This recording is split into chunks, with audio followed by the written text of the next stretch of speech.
Welcome to the Sourcing Hero podcast, produced by Una, a group purchasing organization that empowers sourcing heroes, and Art of Procurement, the world's largest procurement podcast network.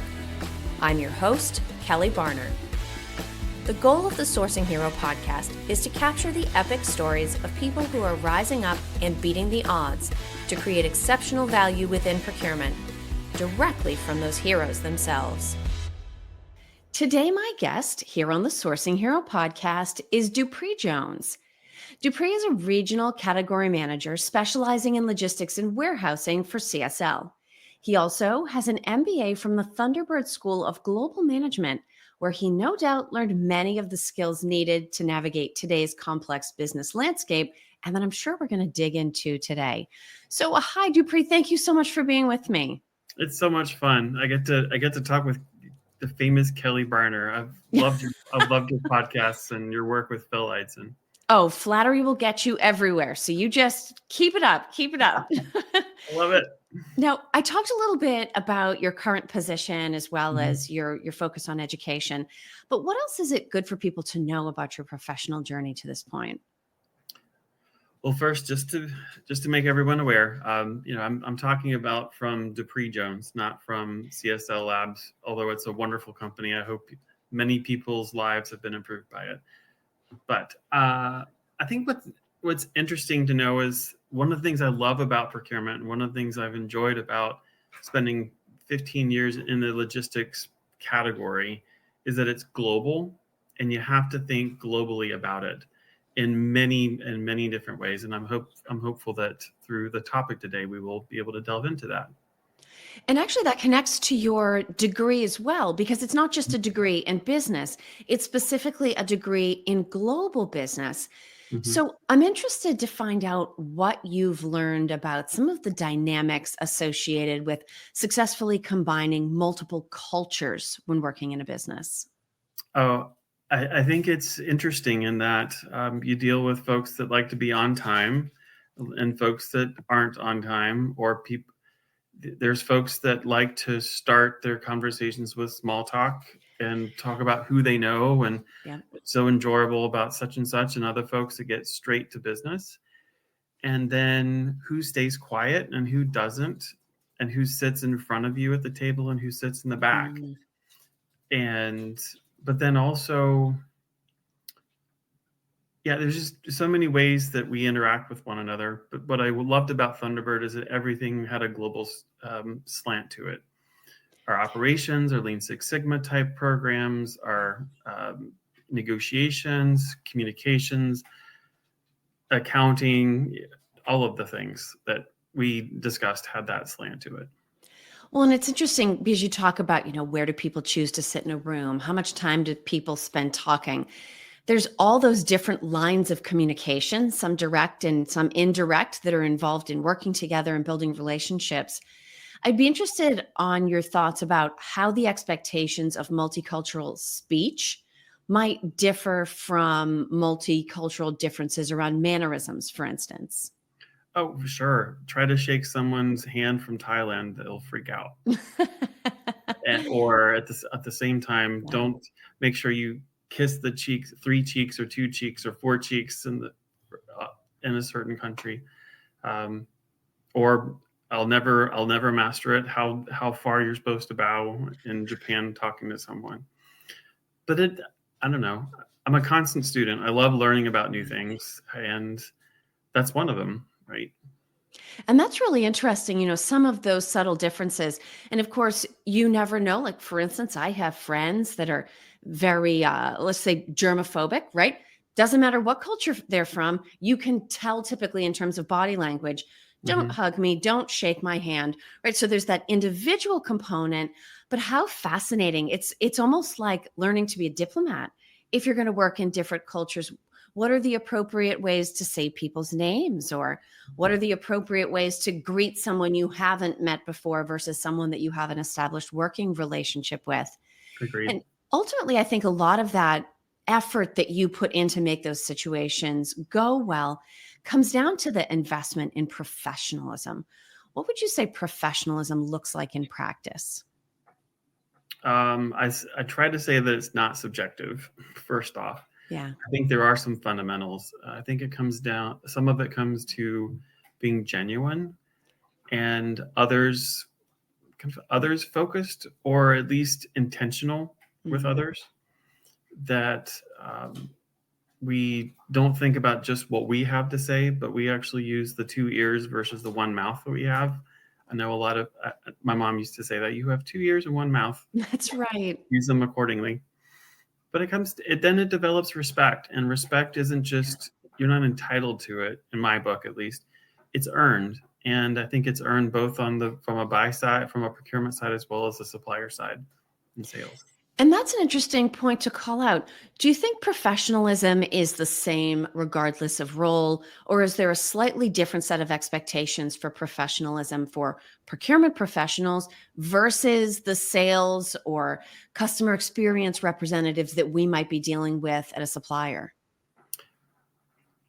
The typical answer from an MBA perspective, my professors joked about it, is it depends. I think from a procurement perspective, there are many times that we're often both. I've worked in the consulting space as well as down in the corporate practitioner space, and we're often held to different metrics. You do what you're measured against, and oftentimes sometimes we were told, get the cost savings, and other times you have to look at best value.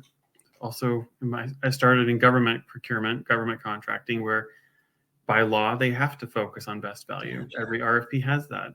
That doesn't always translate into the corporate world.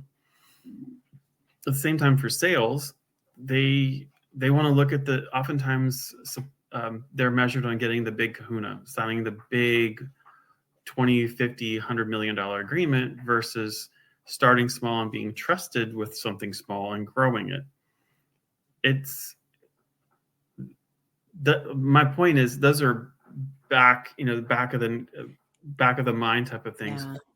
But at the same time, some of these truths about being genuine, intentional, others focused, aiming towards fruitful and meaningful collaboration, there should be standard across just human interaction, friendships, and even supplier partnerships. Suppliers are people too, right? We'll give them that credit. Now, when we think about the contract negotiation that ultimately needs to be done leading up to that contract covered relationship, I'm always mindful of the fact that being empathetic can play a huge role in how successful those contracts are, especially when, as you said, they go beyond straight cost and venture into service levels or some type of innovation-based partnership. How might we actively practice empathy during the negotiation phase? Well, I think it's up to both sides on both sides of the negotiation table, and I think a lot of it comes down to perceptions versus reality, perceptions of procurement versus reality. It's so hard to talk about what I do in procurement at cocktail parties. Well, yeah, I say I'm in finance or I'm supply chain. But in point of fact, we have to know our tax stuff. We have to know legal, risk, working capital, pay terms, and even I've said this at other places, being half therapists with our stakeholders. What pains you? What would excite you? Getting voice of customer. Yeah.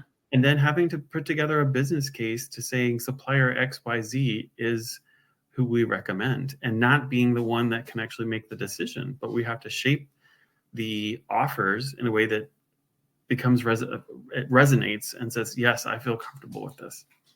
Now, let's combine those two human dynamics we've been talking about. So we talked about the different cultural expectations and norms, and we've talked about empathy, which is, of course, innately human.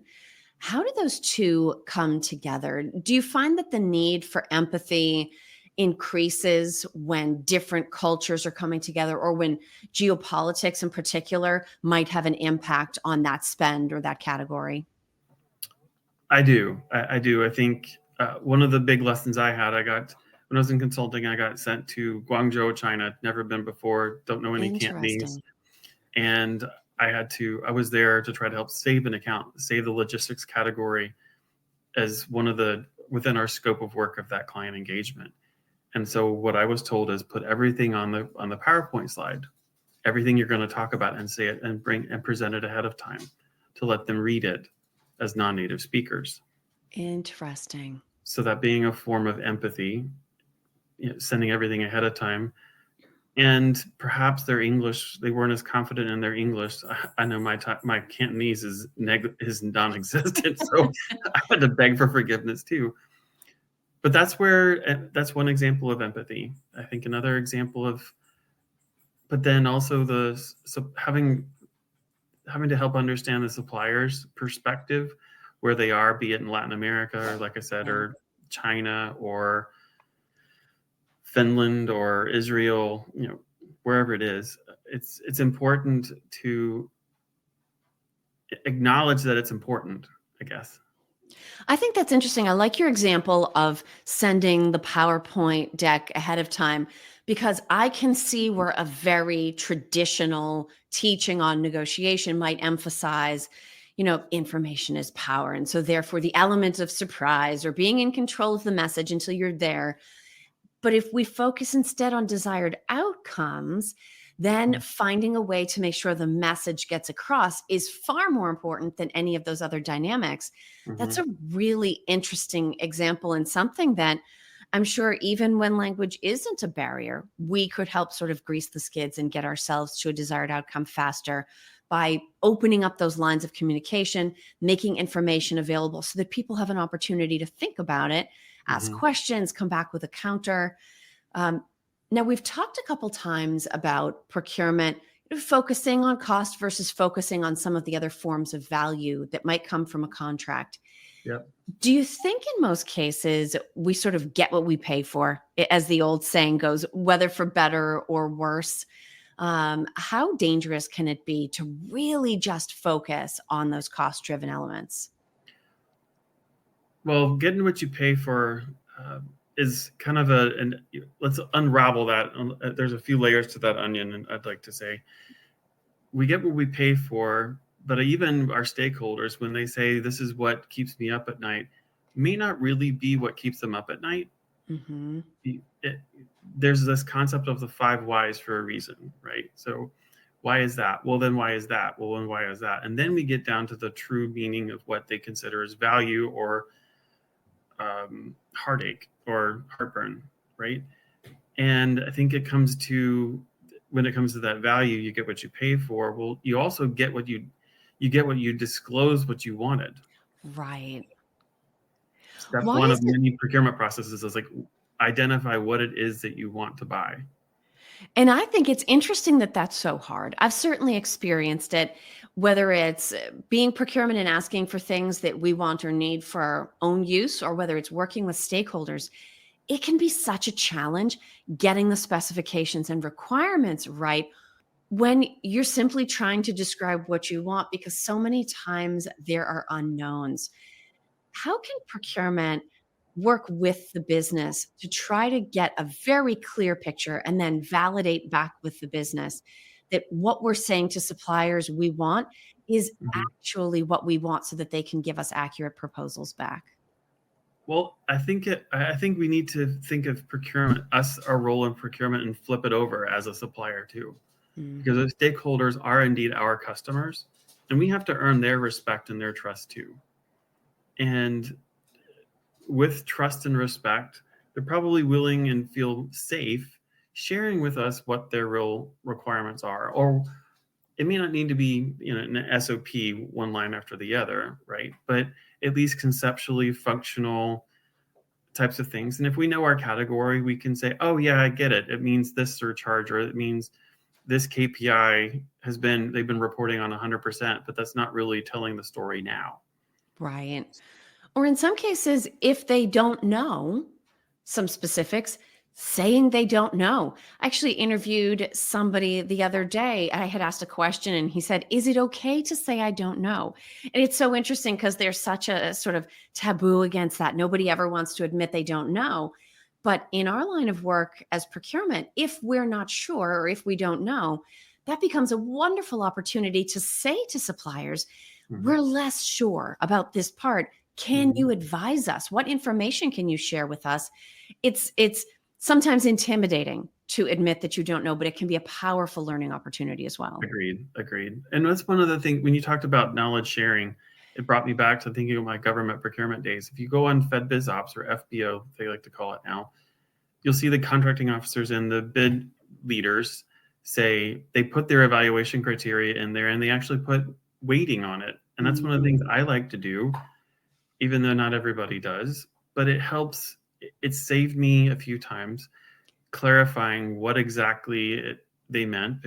There's sometimes that someone knew our C-suite guy at the golf course and said, I was told I was going to get this deal. Well, I said, look, I'm evaluating everyone fairly. You're off 20% here and 30% there, 15 over here. And that's why I had to down select you. Yeah. Now, Dupre, we have a tradition here at the Sourcing Hero podcast. Everybody goes through this on their first time on the show. So I'm officially going to initiate you if you're ready. Okay. So I'm going to give you 2 questions. You can pick either one, and there are no wrong answers. So your choices are, what does the idea of a sourcing hero mean to you? Or what do you think heroism looks like in a business context? I'll do the second one. Okay. Especially in this day and age, I feel like it's important is to have a mission and understand the heart and soul of a business and be willing to stand up for it and stand up for it consistently. Absolutely. Given all of the different kinds of challenges that procurement and supply chain teams are trying to manage. Dupre, if people have met you for the very first time through this conversation, what is the best way for them to reach out and to connect? LinkedIn has been, just a stalwart forum. It's amazing how much it's grown and how impactful it's been over the years. So LinkedIn would be completely fine. Awesome. Well, Dupre, thank you so much for being here today to share your experience and your expertise. Thank you for listening to this episode of the Sourcing Hero podcast. Join us again next time for more true stories of sourcing and business heroism performed by your colleagues and peers. Look for the Sourcing Hero wherever you get your podcasts, and don't forget to subscribe. Finally, don't forget, sourcing heroism is taking place all around us every day. Keep your eyes open and you're bound to see it. Until next time, I'm your host, Kelly Barner. Stay well and always remember that you can be a hero too.